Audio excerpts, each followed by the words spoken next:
Hello and welcome. For the last many weeks, you have seen our special series, The Dhabas of Democracy, a road trip from Kanyakumari to Kashmir covering the elections.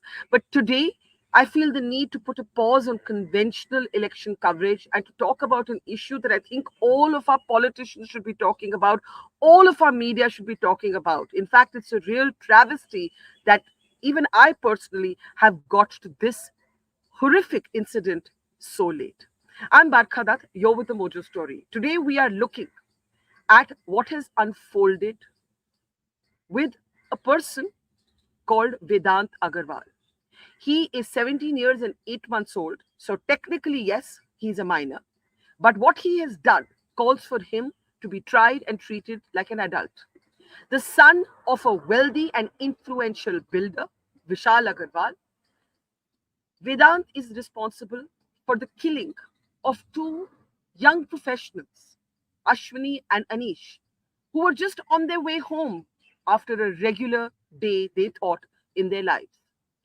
His alcohol test came back clean, but there is clear video footage from a local media organization, The Scoop, that actually shows him enjoying a drink with his friends, and maybe multiple drinks, because he was seen on the video and he was seen leaving the pub at 2:30 in the morning. Guess what happens next? Vedant does get arrested and then he is let out on bail in 15 hours. And you know what the judge says? The judge says your punishment is you write a 300-word essay and work with the police. It is absolutely ridiculous.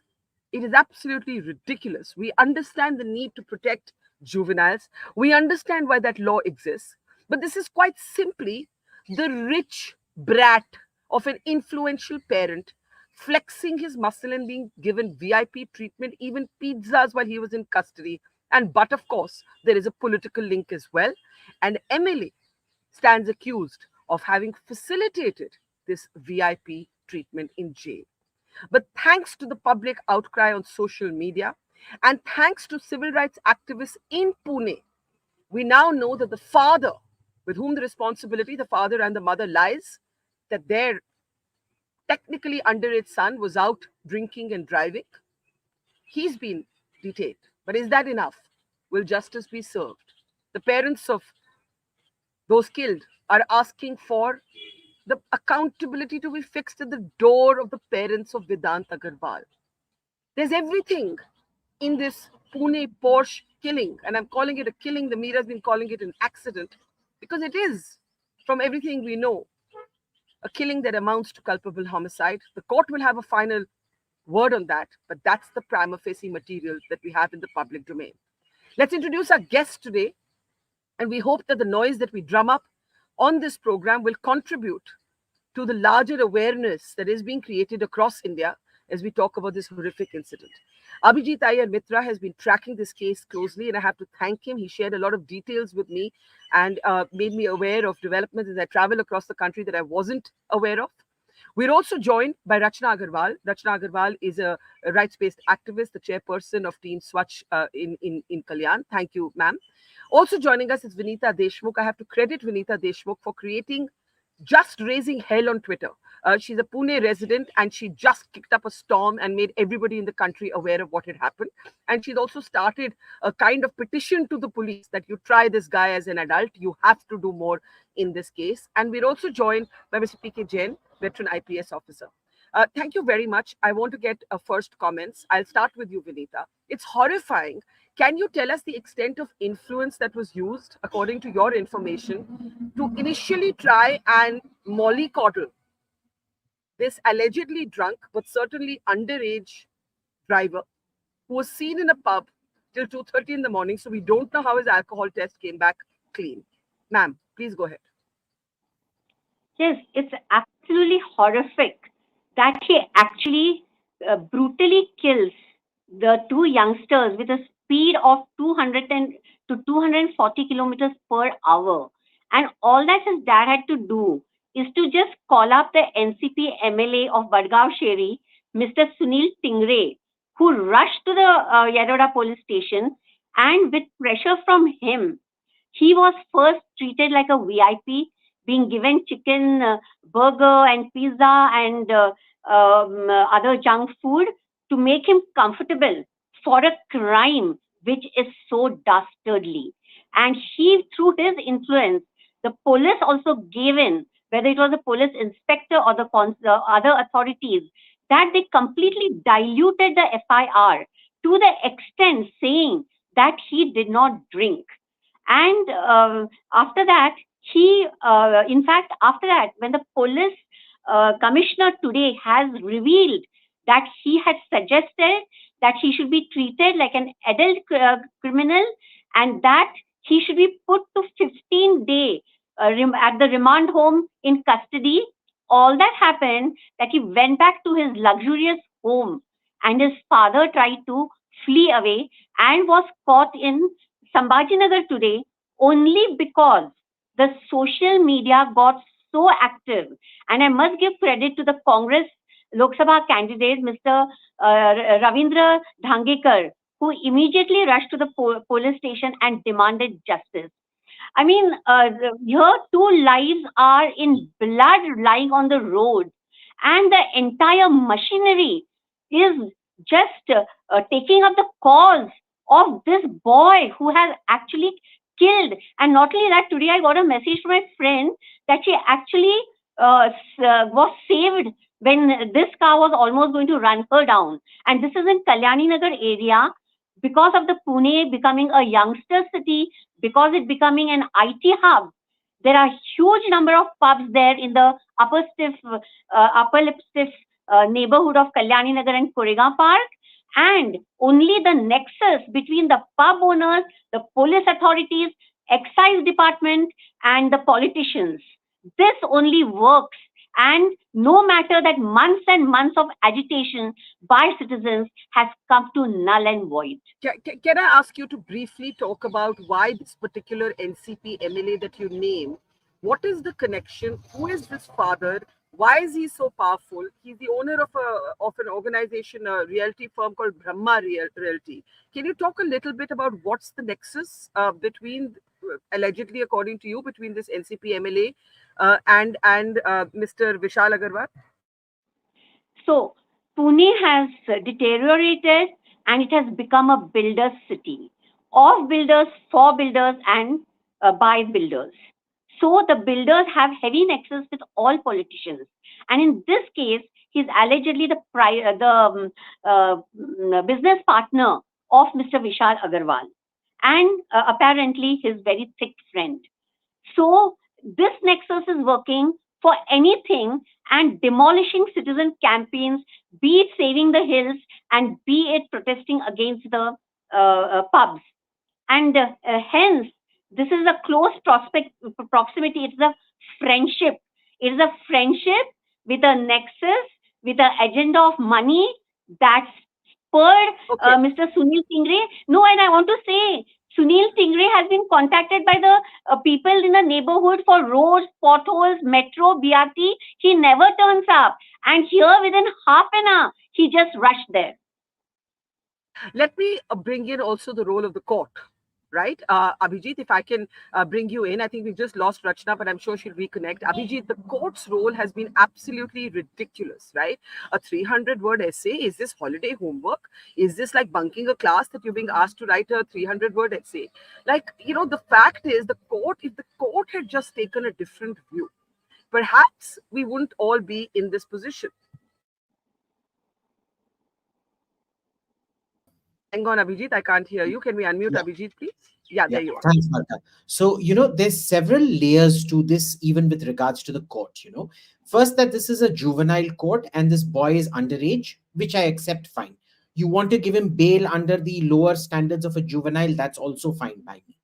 The issue is, where was the judgment of the judge in determining the bail conditions? There is discretion given even in bail conditions, which should have been much more serious. A 300-word essay in our CBSE 10th standard exam, we used to write 300-word essays. It used to take 5 minutes for us to write it. He's given 5 minutes of work, number one. There were more important things, that the kid should not leave home, the kid should not socialize anywhere, there needs to be constant monitoring of the kid, and he needs to report to a police station, etc., etc., etc. None of that has been done. So he was given literally the minimum possible conditions for the bail as humanly possible. Second, he is already, as of 48 hours, in breach of bail conditions. Because if you remember, the bail condition was for the next 15 days, he has to report to the RTO and study road rules and things like that. He has not reported yesterday, and as far as we know, he has not reported today. So he's already in breach of those bail conditions, right? So where do we go with this? The problem with courts also is, Barkha, there is a third angle to all of this. I've tweeted out a whole thread on this. You know, these things take so long to come to court that it gives all these moneyed people the opportunity to start destroying evidence systematically. We saw evidence destroyed yesterday itself systematically when it took something like 5-6 hours. The kids were first taken to hospital and things like that. They could have got the blood toxicology done out there. No, it was not done. They were brought back to the police station to do certain tests. And out there, they were fed chicken burgers and pizza. Now, we all know the longer you wait and the more fat you consume. Notice the foods given are high fat foods, which consume alcohol within the blood and dilute the toxicology results. So the toxicology results have clearly been tampered with. The third aspect of this is the lawyer is now already on record saying that his client has been A, falsely implicated. B, what automotive defense lawyers are telling me is that the line is going to be that it is the two victims who are at fault out here because they weren't wearing helmets and because the wounds were sustained because they were pushed in front of the handlebars and there was an impact on objects of the head. It was their responsibility, otherwise they would not be dead. So where do we go from here? This is literally a red flag. If you look at all the cases that we've discussed so far, there is the case of Ponti Chadha's grandson, Ashish Chadha, in Delhi. It has been over 5 years that it has not come to court. There has been the case of Sujata Shroff, also of Pune. She's some big shot builder consortium's owner. It has been what, 7 years since she was brought. That case has gone cold completely. Where are we going with this? You can't have one law where Teesta Setalwad gets bail overnight and then the court says, oh, if you're important or not does not matter in fast tracking the case. I mean, you've named Teesta Setalwad. There are many other examples, even in Umar Khalid, whom you ideologically disagree with. But I know on our podcast, you said you felt he should get bail. Absolutely. Look, like I said, I don't oppose the bail of this kid. If it is under the Juvenile Justice Act, then it has to be given. And I also believe the police is raising this Juvenile Justice Act to be tried as an adult to buy time. They want to divert. This is a very known case of what the police does. They use, instead of talking about the clauses that they want to charge him with, they divert attention by talking about juvenile justice, etc., which gives them time to mop up evidence. Okay, now on the role of the police, there's the role of the police, there's the role of the court, there's the role of politicians, and then there's the role of this family itself. So there's all of this to talk about. The police has responded and they have said, show us what we could have done differently. So before I actually come to Mr. P.K. Jain, I want to play out the response of the police. And Mr. P.K. Jain, do listen because you can respond right after that. Take a look. FIR में 5 आरोपी थे, उसमें से 3 आरोपियों को कल हमने late night arrest किया, उनको आज हम कोर्ट में प्रोड्यूस करेंगे।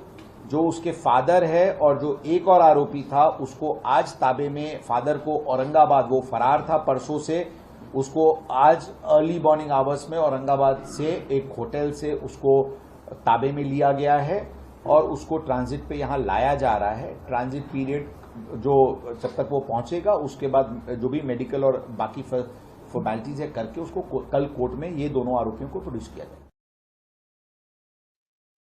Now, one of the things that he says is, show us what we could have done differently. Mr. Jain, do you believe the police has behaved as it ought to have, or is it trapped by the letter of the law, which is in a way what the police is arguing?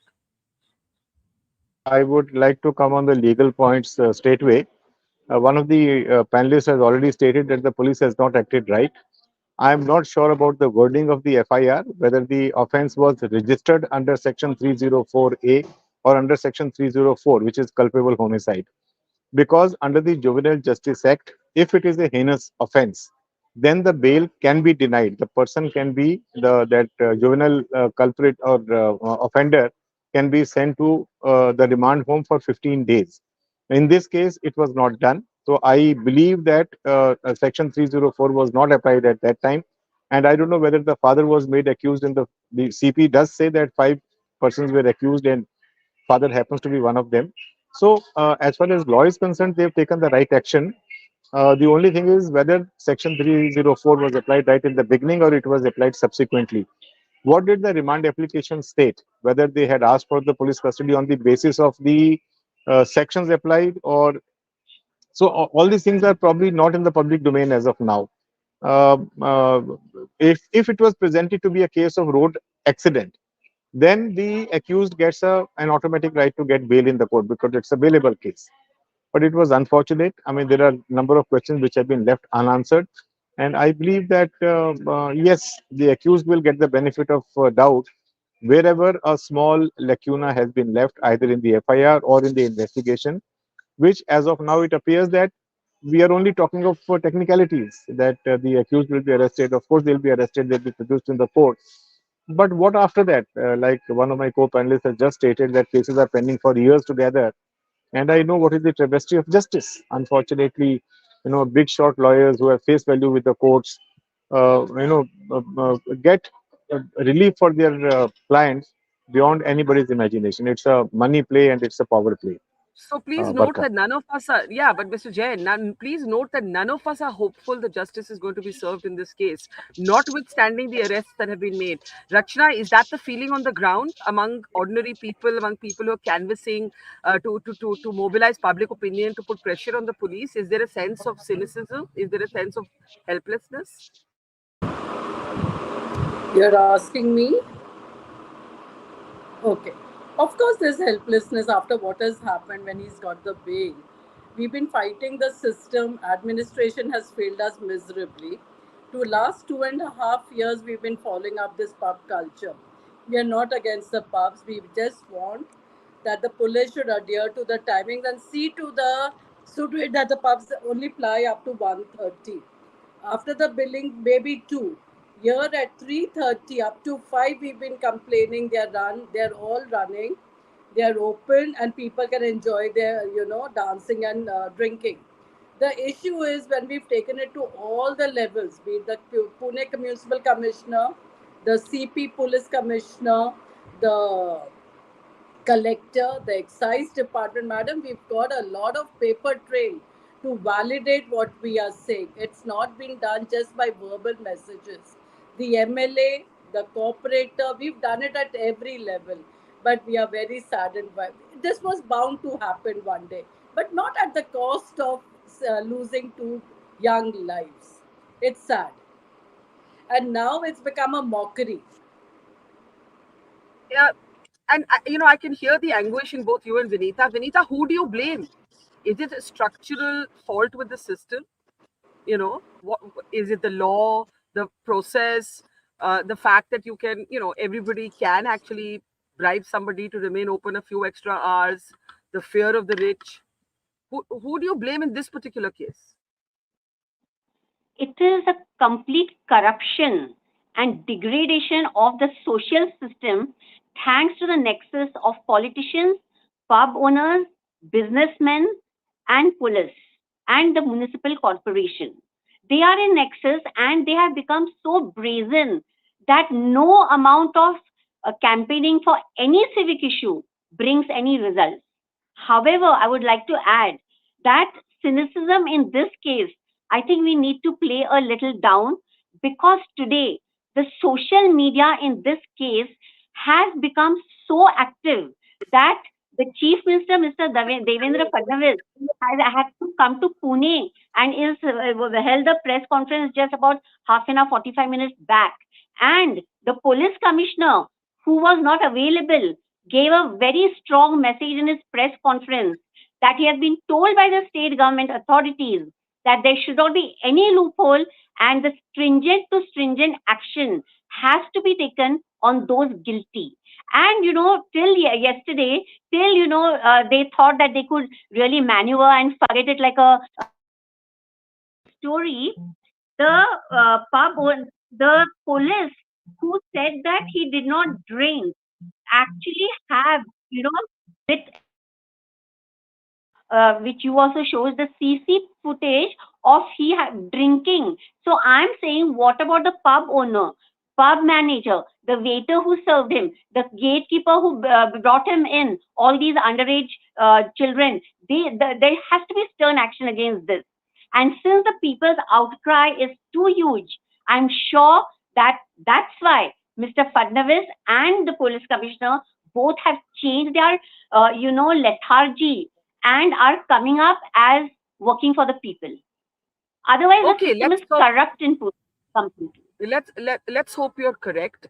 Now think for a moment of the parents of Ashwini and Anish. Ashwini's mother, Mamata Costa, she says it is the parents of this man, Vedant Agarwal, who have to be held as accountable as he himself. But does the law allow for that? First, let's listen to her statement and then I'll come back to all of you. Take a look.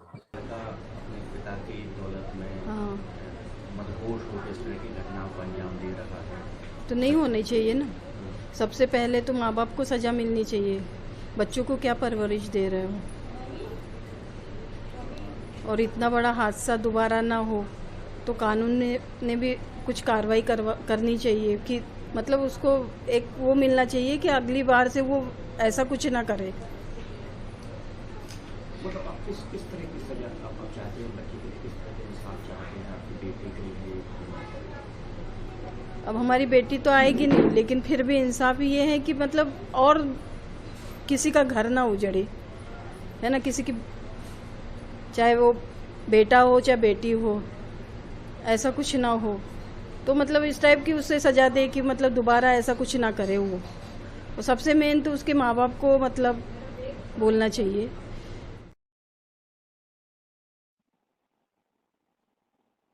Now, Abhijit, of course, we agree with the principle of that, but the law doesn't allow for anything like that. I mean, the father has been picked up, but I'm I'm pretty sure that he's going to be let off pretty easily. I'm almost certain. Barkha, I will go out on a limb and guarantee this boy will be free and nothing will happen to him. You remember what happened to Sachin Nanda? He got a suspended sentence in spite of being caught, his lawyers being caught bribing people on camera, whatnot, everything was done. And he got a 2-year suspended sentence in lieu of time already served. 2 years for killing 6 people, right? There are issues out here that are structural, that are jurisprudential, which we need to address.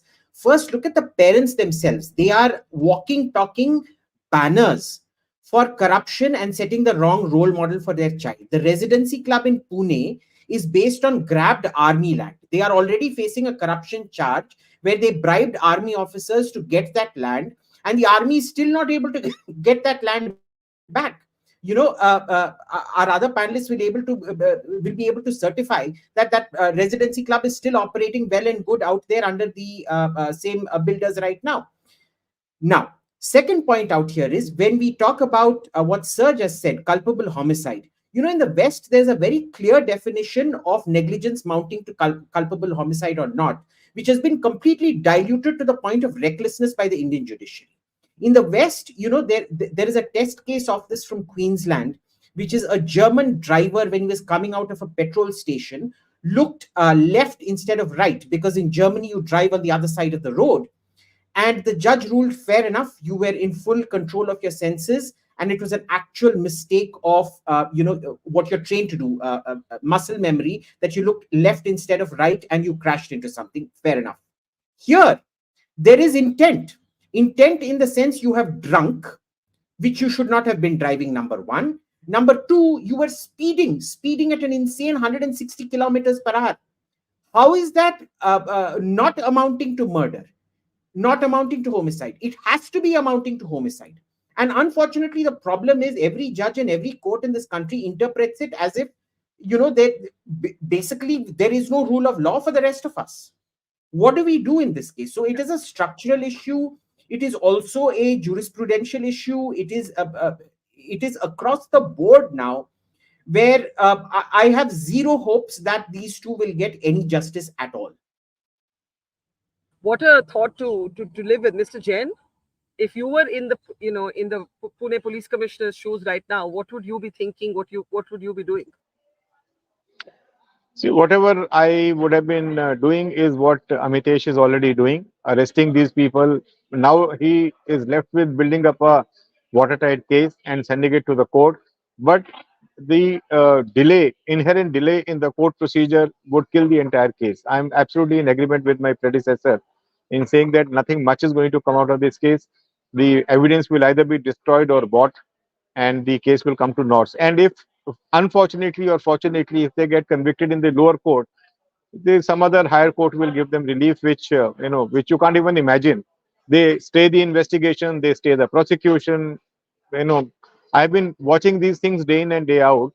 So there's very little hope which is made out. In this case, also, the Juvenile Justice Board would have been within their right to send him to custody, to a remand home for 15 days, but they did not do it. I mean, the visual and the effect of the kind of judgment they have delivered sends chills down the spine of any citizen, for that matter. Tomorrow, it could have been you and me in that situation.